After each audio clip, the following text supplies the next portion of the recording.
Welcome to Aging with Pride, the joys and WTFs about aging queerly. We're your hosts, Wendy and Debbie, and we're serving up a hot cup of wisdom with a splash of humor on the side. Think of us as your guides through the wilderness of aging queerly. So settle in and join us for episodes that prove that the best chapters of your life might just be the ones that you're writing now. Hello, everybody, and welcome to Aging with Pride podcast, where we celebrate the joys and WTFs of aging queerly. My name is Debbie. My pronouns are she, hers. And I'm Wendy, she, her. And before we get into today's episode, we want to give you a little insight, that just a little content warning. The topic that we're talking about is grief. We just want you to know that this could stir up some emotions. And if that happens, please just, as always, take care of yourself. And we'll also put some resources down in the show notes. Without further ado, let's dive in. We're really excited to introduce you to our guest, Alicia Nolan. She is a suicide loss survivor who found love again after the unimaginable. When her wife died by suicide, Alicia's world shattered. But what followed was a journey that defied expectations. In a world that tells you to wait, to grieve quietly, and to follow a timeline, she instead followed her heart. Alicia now shares her story to challenge the stigma around grief, healing, and what it means to love again on your own terms. Welcome to the podcast. Thank you for joining us. Thank you so much for having me. Let's start off and just let's talk about how you got to this moment in your life. Like, share a little bit about your relationship with your late wife, if you're comfortable doing that. And yeah, absolutely. So the love story between my late wife and I is a good one. We actually met when I was away. I was in training for the military for 2.5 months, and we met online. So we weren't given a choice but to get to know each other for 2.5 months before she actually picked me up from the airport. So we got to know each other very well. It went from text to emails to phone calls to video chats, and it was just kind of the perfect way to really get to know each other, to be honest with you. Did you use Marco Polo? Because Debbie and I are super users. I don't know. Was that a thing? And did you say you were living in different states? So I was in training in Seattle. Okay. Yeah. Okay. So I was military, active duty. I had been there already for a couple of months. It was 4-month training. And yeah, we met online and it just grew from there. We moved in together 6 or 7 months later, got married, and she was my best friend. We hiked, we rock climbed, board games, just loved doing everything together. We were together for 5 years, and those last 8 months were very difficult. She ended up quitting her job after over a decade as a second grade teacher, which she did love very much, but going through COVID and everything, things just got harder and she just couldn't do it anymore. She ended up leaving and going to her previous career in the microchip industry. So it was a bit of a learning curve for her to come back into. And she started doing marijuana all the time. And there was just a lot of variables involved that really affected her mental health. Misusing Ambien, which happened long before I came along. There was just a lot of things that came up. And there was a lot of struggles at those last 8 months. They didn't look the same. It wasn't her anymore. And I did what I could to support her. In May of 22, that's when I realized that she had borderline personality disorder. So I started to join support groups and read up on how to navigate conversations and coping mechanisms or anything like that I could help support her. It's so hard. Nobody hands you a blue book to life or a life for dummies, right? That here's what you need to know in this situation. Something had happened in May where we had kind of a fight and she left, and I just really started deep diving into these books that I had. You know, I had the borderline, the narcissist books and all that kind of stuff and, you know, just like reading up about it. That's when it dawned on me. She couldn't fight the fight anymore. And I was away for 2 weeks for National Guard annual training. So I wasn't around to really help her through probably the hardest time because her and her kids had a falling out. And the last day of my training is when she took her life. So it was not something it never even crossed my mind that she would ever do that. Like as sure as you guys are sitting next to each other right now, knowing that you are going to be together for the rest of your lives. That's how we felt. Oh my gosh. What was I going to ask? So it sounds like you knew she was struggling. but you didn't know to the degree, the level, the depth of what she was going through. Absolutely. And had you were together 5 years, had she shared any of this prior to, and I know COVID did a number on so many people and changed people's lives just in unimaginable ways. But did she share any of this, or did you have any insight to this prior to things really changing during COVID? I did know that she struggled with her mental health in terms of like coping skills and stuff. And I tried talking to her about those, but I just kind of navigated that the best that I could. And mind you, I know more now than I ever did. So there were scenarios that took place where like I look back now and go, that was a mental health crisis. This situation, how she handled it or her reaction to something, that was a mental health crisis, which I talk about in one of my books, Triumphant. I actually talk about a mental health crisis, the first one that I remember she went through 2 years prior. And I highlight that for everybody so that, people kind of have a picture of what it may look like. So there were things that happened, but like in the time that we were together, there was maybe 6 or 7 situations that happened, and I would say 5 of those happened in those last 8 months. So it was kind of very, very quick. But again, if there was nothing you could do to convince me that she would have taken her life ever. Yeah. And I can't imagine how hard, I mean, you love her so much, right? You've shared like this beautiful, really special relationship. So while you're trying to get her to access that and help, you're still loving her, right? There's you hear a lot about people who say, well, don't be with that person, or don't do this, or don't put up with that. And I think they forget that amount of intense love. You had this beautiful relationship. So of course it makes sense that you are going to help her navigate that. Yep. I'm very much a caretaker. And that's, some of that is trauma induced. I'm learning a lot about myself. Lots of therapy. Hello. Yeah. Yeah. But I'm learning a lot of things from childhood trauma. My relationship with my mom has built this caretaker inside of me. So I was absolutely going to do anything and everything that I could to take care of her. There was no question. And when you do start to learn those things, it's really hard to change. And I know this is a little bit of a segue, because when you start to change your behaviors and then you change boundaries, people don't necessarily love that. And that's really uncomfortable for a lot of people. Yep. Yeah. I have a question about grief, because I have experienced this when I have been grieving, and everybody has experienced grief. And we know that it's not a clear path, right? It's not a linear path. It kind of comes and not even goes, but it comes in waves, I would say. How would you describe your grief path?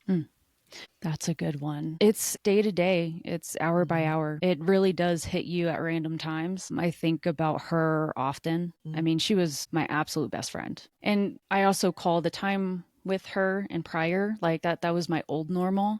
And after she passed is my new normal. I'm sure you're a very different person because you've had this major life event happen. Yeah. The person that I was before, active duty military, planned on retiring at 20 years, if not go further. A bachelor's degree in criminal justice with focus on forensics, a master's degree, a dual master's in Homeland Security Emergency Disaster Management. I was joining the FBI, looking into U.S. Marshals. And when she was gone, all of that changed in me, that drive. And that's when I decided that I needed to get out of the military, is because I have complex PTSD. The thought of handling a pistol anymore, I couldn't. And I still haven't been able to. Yeah. So there's a lot about me that has changed, some good, some bad. I love myself more than I ever have. I know more about myself more now than I ever have. So in terms of grief, though, I mean, it's an absolute roller coaster. When she first passed, I didn't want to be here anymore. I had the most incredible community. I had friends over every single day. The one thing they asked is, what do you need? And I said, I don't want to be left alone. And I wasn't alone for the first month. People stayed at my house every single night with me during the day. And I had somebody say, you know what, I can come over in the morning and feed the cats and stuff. And I was like, no, I need a reason to get up in the morning. So the beginning was just not knowing what the rest of my life was going to look like. Knew one day and then it was gone the next. Yeah. Everything that I thought was going to be or was gone. So trying to figure out what life was going to look like and what I was going to do. My anxiety and depression obviously was all over. It was painful, you know. I think it was about a month later that I was like, okay, I need something more, like quite literally to keep going. And I ended up getting a French bulldog. There you go. And did you get the cat's advice on that decision? Yeah, that they did not have a choice. They didn't. Do they get along? Oh yeah. Yeah. Oh, that's great. Yeah, Okay. I was lucky. Yeah. She was just she's still my shadow to this day. And then, of course, I started looking for connections with people to do things that I used to enjoy. Hiking, rock climbing, just doing those activities again to like get me out of the house. Yeah. So I joined an app, Bumble Friends, to meet people with like activities or whatever. At the time, I had zero interest. I didn't think I would ever be able to find another person to be with. Sure. That was where I was at. It was not possible.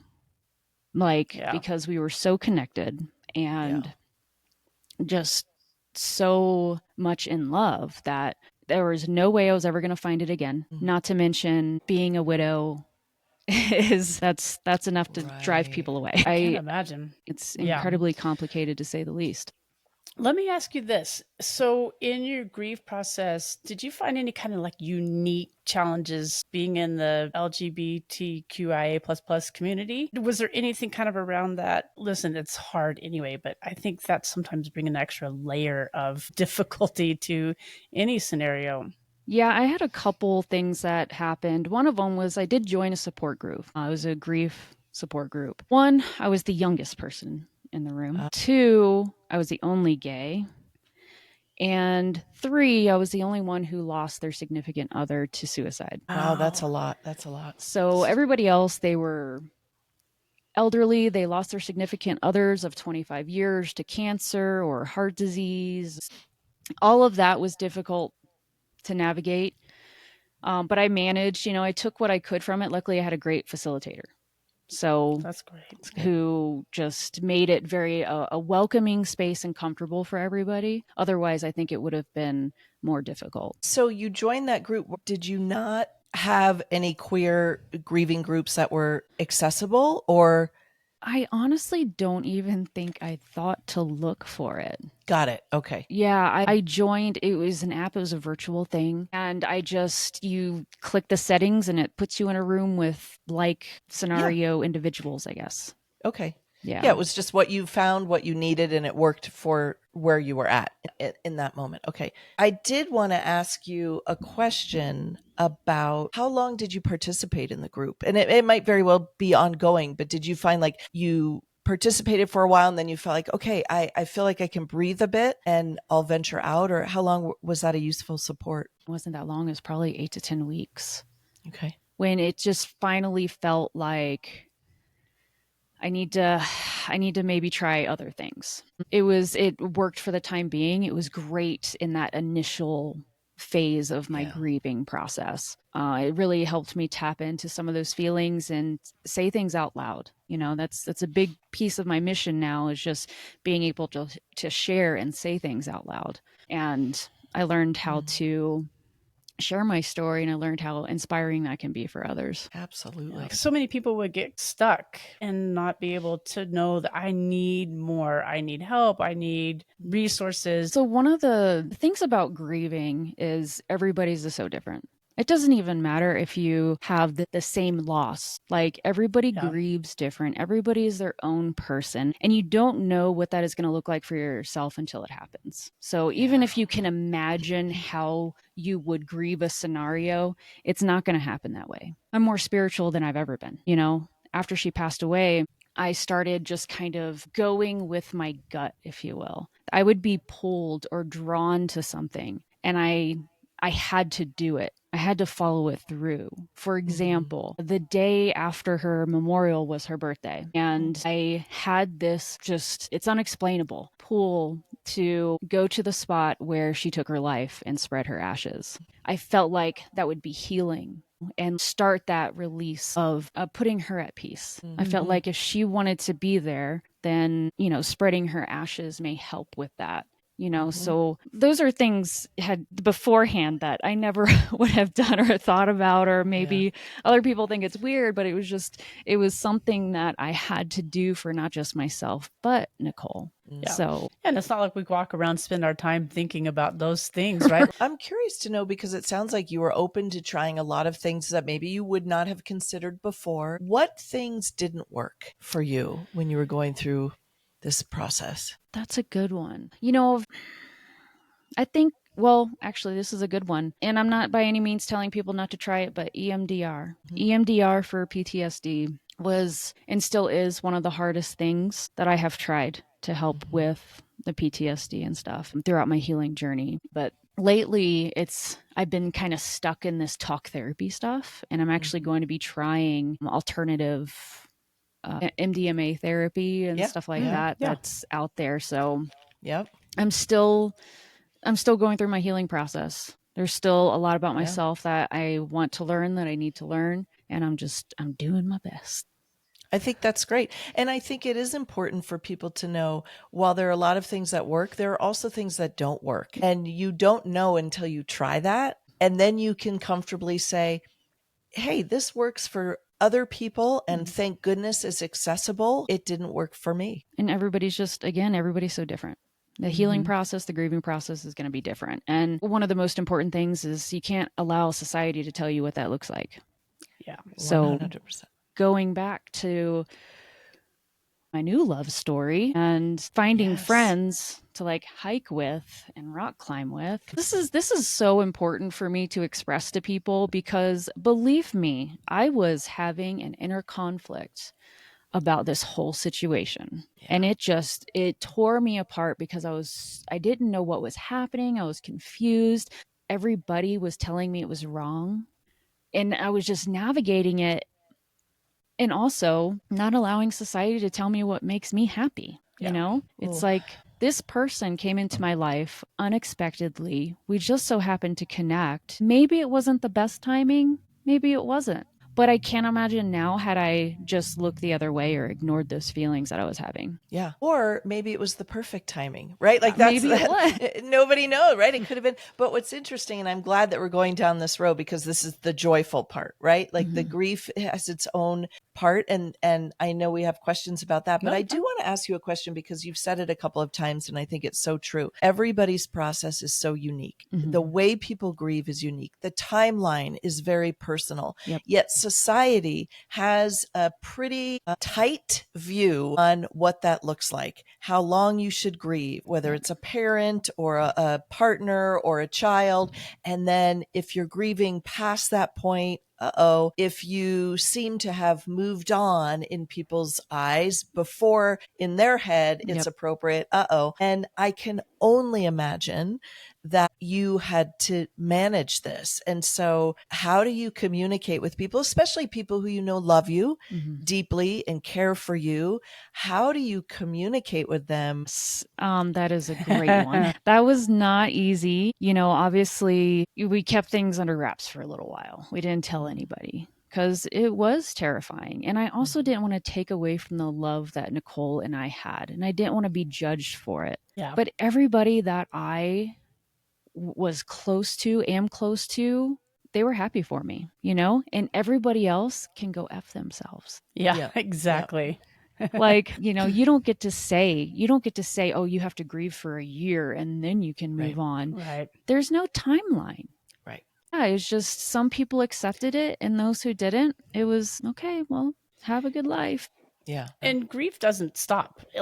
You're always going to carry that loss. So now you're balancing this, and those close to you are great that they took that piece off of your shoulders. It was incredibly relieving, because I didn't feel right also hiding my relationship. I wanted to be out there. I wanted people to know that I was happy, and I wanted them to be happy for me. Yeah. But grieving, it's going to be forever. I'm always going to have those memories, and some good, obviously, with Nicole. And, you know, a lot of times I like talking about her because it's talking about, like, with my friends who also knew her, we talk about the memories that we had together. So that's a great segue, because we do have questions. There had to be internal conflict for you. Like, you have this connection now that you've made, and all the feels, like, I know how I felt when we connected. And at the same time, you're experiencing this great loss. Like, how did you navigate that two worlds colliding? Yeah, I honestly gave myself a really hard time at the start because I was like, what is this? What am I doing? We navigated it appropriately, right? We had conversations about it. We took time. Like, we definitely didn't just rush into anything. We took time to really think about this because it's also hard on her because I'm a widow. That's a whole different side of this. We've had many conversations. We've talked about the struggles with being a widow. It's not like we got a divorce or split up or anything. No. She was ripped out of my life unexpectedly. So that's all difficult to navigate. But we did it by just being honest with each other. We had to be brutally honest with each other from the start. After my wife passed away, I had no filter anymore. So whatever I was feeling, you were gonna get it. Yeah. Well, and for a new partner to meet you and have feelings and love you, so want to hold you in a really sweet, safe space, and also have to navigate their own, I don't know if they had insecurities about this. That's a lot. I can only imagine you need massive communication skills to succeed, which is great. And she's expressed this. I don't like speaking for her, but it is kind of important. Like, she has openly said she felt like a monster at the start. She was like, she felt like she was taking advantage of a widow. Interesting. Which is totally valid. Yeah. But believe me, we talked about all of those feelings that we were having. Yeah. We communicated and What role has she played in your healing journey? This is what's so great about her. As a caretaker and also as an empath, I have attracted people that I've had to remain in that role as a caretaker, in which I've had to put myself on the back burner, the worthlessness, just not loving myself, all of those things. That's what a lot of these people in my past have made me feel. Amanda has been able to allow me love myself more now than ever, because that anxious attachment style that I always had, it's not like that anymore, which is really, really nice. There's like a sense of freedom in it, but it's also allowed me that space to love myself. And that's what's been so great about being with her. With my late wife, both of us were anxious attachments. It was like a 5-year love bombing situation. Like, we were connected, but it was almost not a healthy connection because of how connected we were. Yeah. You can't see it. Sometimes you have to remove yourself in whatever ways that happens before you can say, oh, wow, the love was completely there. Yes, so amazing and wonderful. And yet I've learned so much about myself, and maybe we were engaged in these unhealthy patterns that we just couldn't see. Well, I have this clarity now that I never used to have. I mean, when I say I love myself, like, I can't express that enough. And I know a lot of people out there that are listening, you might even think that's silly, but you have to love yourself. I have a little magnet that Amanda actually got me that has all those sayings on it. And I put it in front of my mirror, and I tell myself these things when I'm like brushing my teeth. Like, I wake up, and the first thing I do is say, you are enough. You are worthy. I love you. Everybody should go get some stickies or something and put I love you on your mirror. We can make that happen. No, it's lipstick. Lipstick works. Yes. Yes. Well, as a lipstick wearer, I will say lipstick can be a little costly. So I don't know if I would want to write a new note on my mirror every day. No lipstick. No. Okay, let me ask you this. Did you ever have moments where you found yourself apologizing to your late wife for new feelings and new experiences, life going on? That's a good one. I don't think that I have to apologize to her for that. She actually left me notes that morning when she passed away. When I got to the house before I officially knew, there were notes on the counter and there were notes on the bed.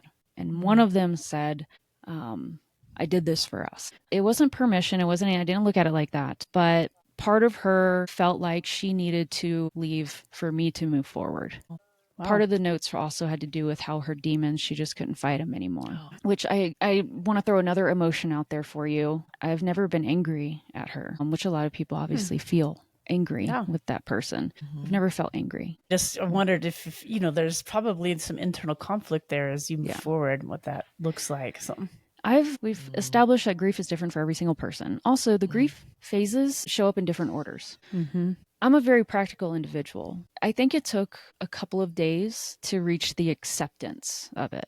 Now, that doesn't mean I didn't grieve and cry and like have moments of absolute despair and pain. It's just I accepted that she was not coming back. She was gone, and there was nothing that I could do to bring her back. And I think that helped a lot, especially early on in my healing journey. So moving forward, there's been like a practicality. I've had to think of everything. So I'm curious to know, you had mentioned earlier about therapy, which on this podcast, we are big fans of therapy. And how did you go about finding a therapist that could really help you work through and move along this path? So Nicole and I, we were seeing a therapist together for parenting because she also had kids, and being a step parent, there were some things to navigate there. I started off with her. There was, again, comfort in that she knew Nicole. Yeah. So probably saw some of those patterns as well. So there was comfort in that. But when I started getting to more trauma-informed therapy, she ended up referring me to someone else, and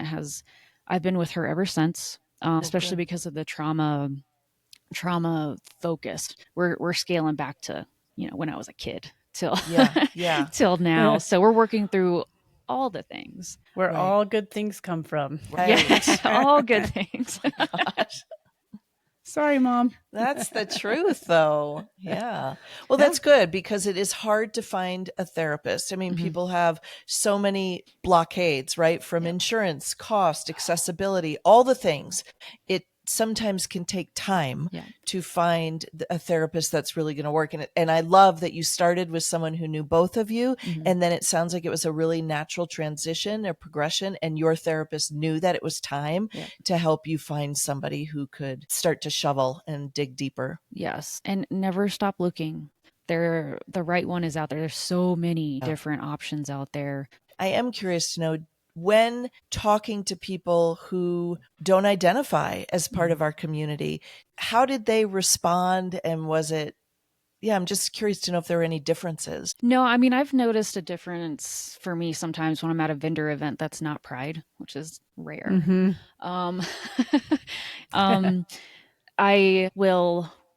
I will say my spouse, like when I went to like territory days. I mean, you just don't know what you're going to get at territory days and, Colorado Springs. Well, I would say so. But nobody's ever, when I have said wife or clarified wife or whatever the case is, nobody has bat an eye. I think they kind of get stuck on the loss itself, and like that is almost completely removed. Oh, good. That's kind of a good thing, right? Is. That's what you want people to be sensitive to the experience and not the people. And I know in our community, oftentimes, not always, we struggle with other individuals really respecting our relationships and holding them to the same level and honoring them the way that we honor our relationships. So it is good to hear that didn't become an issue for people, that it was just you experienced an intense loss and they were really feeling connected or had empathy for that. I do have a small caveat. Yes. And that's because I have shared my story so much in public to different platforms. That it is not the same sentiment in that regard. On the interwebs, if you will. I did unfiltered stories and shared my story, which they have almost 3 million followers. And they post on their Facebook as well as their YouTube. And there were a lot of not very kind people on there. Which I was afraid of at first. I was like, I was like, I'm not going to read the comments because that's easier said than done. I know. Yeah. But people are they can just be so hateful. I don't take it personally. Okay, let's move on to love. Let's do it. Love. Because that's the other half of the episode. I mean, gosh, I couldn't be happier with where I'm at today, with where we're at today. We have so many plans, and just our lives are they're perfect together. That's Yeah. great. One of the things that I love about her is that we simply understand each other from an emotional level, from how we're thinking. Like, I understand how she operates, she understands how I operate, and there's just this wonderful bubble of communication that happens all around all of that. Wow. Yeah. And because transparency is something that I need as an individual. Yeah. And it's hard to have hard conversations. We've talked about this a lot. Yeah, it's hard to share that and be vulnerable with those hard things. So hard, especially if you're avoidant like myself, and you don't like confrontation and you don't want to disappoint people. I mean, this is the world that I've lived in my brain for decades. Yeah. You know, so being with somebody that I have that transparency and that comfort level with to talk about whatever it may be and just be transparent about how things are, especially given the complicated nature of our relationship in general. Me being a widow and her being with somebody as a widow. Because there's her own struggles that she experiences with it as well, which she's expressed to me. But it's how she's feeling, and I will never fault her for how she's feeling, and I get the same sentiment from her. Yep, that's amazing. How were her friends and her support group and family? That's a good question. It was hard for them at first. Obviously, I didn't get to hear much of it, and that's okay. But I know that they were just kind of like, really? Are you sure you want to? Yeah. Just like most people would be. Sure. And I don't They love blame her. them. I love that they just looking out for her. You know, I respected that more than anything. It didn't hurt my feelings. I totally understood it. Because I too was like, are you sure you want to be? Yeah. Like, I'm pretty like messy. So I couldn't blame other people for having those same thoughts and just looking out for her and her overall mental health and well-being as well. So there was some of that, but I think we've all grown to love each other, and her family's fantastic, and my family's, they loved my late wife. They absolutely adore her. So it was super hard for them as well. Yeah, because everybody's grieving, right? Their unique relationship. You're grieving your relationship. Your family's grieving the relationship that they had with her. And so I think sometimes the people kind of more on the periphery get forgotten that they are going through their own unique grieving process. Absolutely. Yeah, I think my dad just had, and he still has like a hard time some days. And so being with a new partner is just something he had to work through, and that's understandable. Absolutely. I don't know if he really expressed it, but I knew it. I could feel it. But it's his. When I got divorced, my parents really had a hard time with that. And I think that they actually liked my ex-wife better than they liked me. And I'm not trying to throw shade at my parents. I legitimately think that they liked her, enjoyed her more. And I remember my mom kept asking me, like, for weeks after I told them my ex asked for a divorce, she wanted it. And my parents kept saying, are you sure, honey? Are you sure you can't just work through it? And I remember just saying, yeah, it's done. Like, the relationship is over. And they were devastated. And it was very hard for me, different circumstances, to understand their grief. Yeah. I look at most things in life as a grieving process anymore, you know, like it doesn't matter what it is. I'm currently grieving the loss of real food today. I'm just saying that. As she preps for a colonoscopy. I knew that was going to make it in. It was going to make it in, and it may not make it out. It'll make it right back out too. too. Okay, science. So you've now moved into this new space with someone new. How do you guys hold space for your late wife and then now your new? Like, how do you have things that you do to kind of hold space for both of those things? Yeah, self-care is a big thing, and that's a journey in itself. We're all trying to find out ways or I hope you're trying to discover new ways to take care of yourselves, and a lot of it's that. I am getting back into blogging and also sharing my story in any way that I really can. I have speaking events. When I talk about her or share my story, it's a way for me to hold space for myself and Nicole's memory. That makes sense. So everything that I'm doing now, including my brand, it's to hold space and to allow her memory to keep moving forward as well and inspire others. So, but self-care is a big one, and when grief hits me, I allow space for it, and that's one of the most important things that I've learned in therapy is to feel the feels, no matter how terrifying it is. There's so many tools out there that I have discovered personally over the last 2.5 years that I'd never knew about before, that I do my best to put into practice almost on a daily basis. Some days I'm not great about it. Some days I just work from the moment I wake up. So I go to sleep. That's an avoidance technique. It's fine. But I always get back to it at some point and allow myself to continue doing my self-care practices no matter what it is. So whether it's lifting, listening to music, I burn candles or sage or like whatever it may be. So from one caretaker to another who are terrible at telling other people what they need. No. We've been working on that. When you have those moments that you just need that, how do you communicate that? Or how do you tell Amanda what you need in that moment?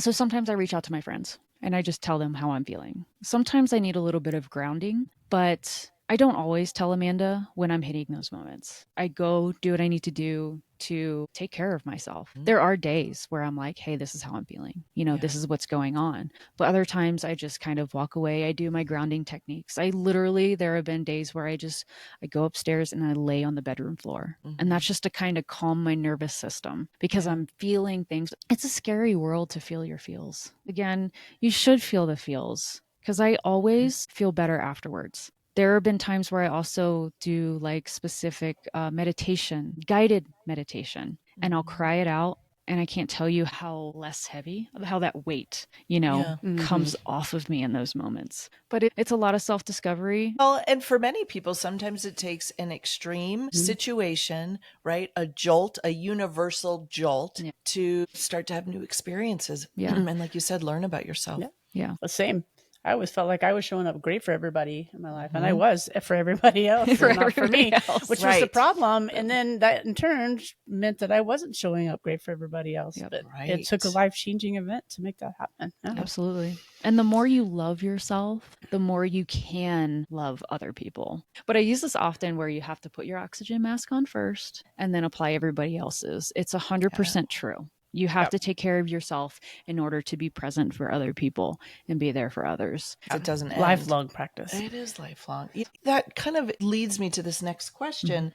For people who are in our community, their love has died and they don't feel in any way, shape, or form that they will find love again. What would you tell them? Listen to your body. Just do what you feel is right for you. You can't have other people tell you how to live. And I, again, never thought I would find anybody else, ever. And that's where I was at when she passed away. It just wasn't possible. And then it happened and I was open to it. And I took care of myself. I think we learn over the years, like our red flags. So I had a long list of red flags. And I was like, okay, if any of these pop up, it's not happening. That's probably hypercritical of myself. But I was in a place where I was like, there's no freaking way. And it happened. I mean, I don't know another way to express it other than just listen to your heart, listen to your mind, listen to your body, listen to all the things. And if that opens you up to the possibility, then cool. If it doesn't and it doesn't feel right, then it's not right. Oh, that's great. Yeah. Do you want to talk a little bit about your brand? Because your brand derives from this story. This is like a whole different part of my healing journey. Is about 6 months after she passed away, I just had this idea and I was like, I needed to do something in the suicide prevention community and specifically just getting people to talk about mental health because of the stigma surrounded by it. I was like, what can I do? Maybe I'll come up with a t-shirt. What should it say? And I was like, okay, well, the semicolon's been used in the suicide prevention world as a symbol to keep going or continue your story. And I just came to me, the word live. So live, the I is a semicolon. And I wanted to make sure that it was simple. I wanted it to be straightforward to the point. And I started putting it on t-shirts. I taught myself how to screen print, how to sublimate. Wow. And you're really good at it. Oh. I know firsthand that you are. So that's amazing that you're self-taught. Yeah. I'm a problem solver. I I did a lot of tech in the military too, because you just have to have that problem solving brain. And so I literally put my mind to it, and I just started creating these things. And I started off with a couple vendor events, and I wasn't quite sure what to expect. And the response I got from people, the very first experience that I had that I knew my brand spoke to people was the first event that I did. It was the Health and Fitness Expo in Colorado Springs in April of 23. And this woman walked by and she saw my shirt and she put her hand on it and she closed her eyes for a second. That's when I knew that I don't care that if somebody buys a t-shirt, but the conversations and the connections that I have with people. And it is at every single event that I do. Somebody wants to share their story or connect about a loved one that they've lost to suicide or the struggles that they've had themselves. And that's what's continued to drive this project of mine and grow. And then, of course, 10% of my proceeds goes to Pikes Peak Suicide Prevention Partnership in Colorado Springs. And I've been able to raise over $4,500 for them since I started. Amazing. Yeah. So I laser engrave now, 3D print. I'm playing with epoxy and silicone. I made some really cool gay silicone rings. Awesome. And I put semicolons on them. It has been the most rewarding and just wonderful experience. Yeah. And I have so many stories to share. It seems like people are drawn to that and drawn to you, right? Mm-hmm. Because it is your personality and your openness and your willingness to just hear people. That just says to me loud and clear, we need more spaces for people to talk about the really, at times I'm sure, scary shit, the vulnerable stuff. And people, like you said, they just want to be heard. Yep. And so I am sure that seeing your booth, hearing you talk, reading your books, it just gives them this kind of permission to show up and share. Yeah. And they don't feel alone. When I did like unfiltered stories and podcasts and stuff, and I started sharing my story, I mean, people reached out and they were like, thank you for sharing. You know, it has inspired me to either share my own or that they didn't feel alone. And those have been other moments where I'm like, okay, I'm on the right track. You know, I'm providing a space for people to feel comfortable enough to share. I've had a woman walk straight up to my booth and just start crying, crying. And it was just like, and I just went over and I was just like, can I give you a hug? And she was like, yes, my father just died by suicide 2 months ago. And she needed that moment right there just to connect with another human being and share that. I only sold one sweatshirt this particular day, and it was to this gentleman who's probably in his 60s. And he was just like, my brother died by suicide over 20 years ago. And I've never told anybody that before. Even his daughter that he was there with, he had never, ever shared that with anybody. Oh my gosh. Wow. Yeah. Wow. That had to be life-changing for him to share that for both of you, right? Ways. To have that experience. How amazing is it that you have created something that really speaks to people? I mean, as an artist, and I think too, as you're, what you do, when you have something that speaks to people, it's like, it's emotional. And you've written a few books as well, correct? Yeah. So what are the titles and where can people find them? So they are all on Amazon. The first one was The Hands They Were Dealt, curated by Mandy Penn. She did a wonderful job with this anthology because she also paired photographs with them that just bring a different level of visual connection to everybody's stories. So in that one, I tell about my healing journey from the morning that she passed away to the things that I am doing now.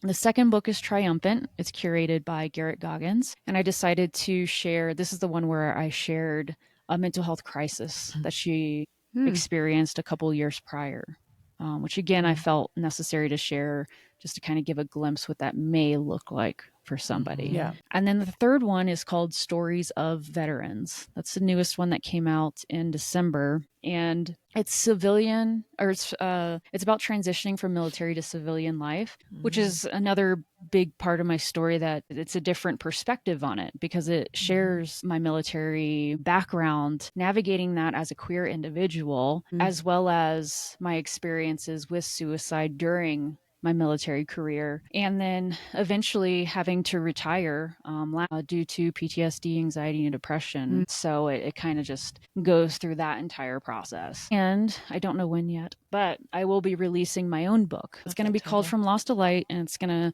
be basically a suicide loss survivor. It's just going to go through that journey and hopefully some helpful insight into my personal journey. And if people want to find you, if they want to hire you to come speak, how can they get in contact? Yes, choosetolive.org is my website. Okay. You can find all of my information on there. On Facebook, again, if you just search for Live with the semicolon, you'll find me. On Instagram, I'm choosetolive.org, all spelled out. I'm also on TikTok at Alicia's Healing Journey. My goodness, you can email me at owner@choosetolive.org.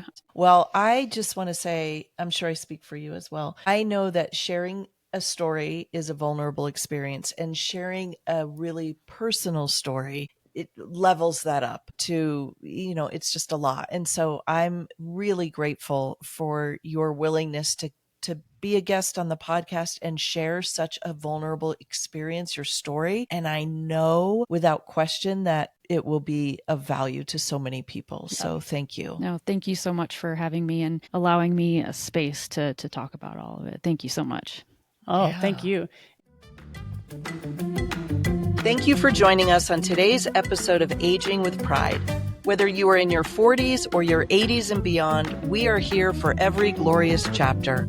Please find us on social media, YouTube, and wherever you stream your favorite podcasts at Aging with Pride Podcast as we keep the community conversation going. And remember, getting older isn't about fading away. It's about aging forward with pride. See you on the next episode.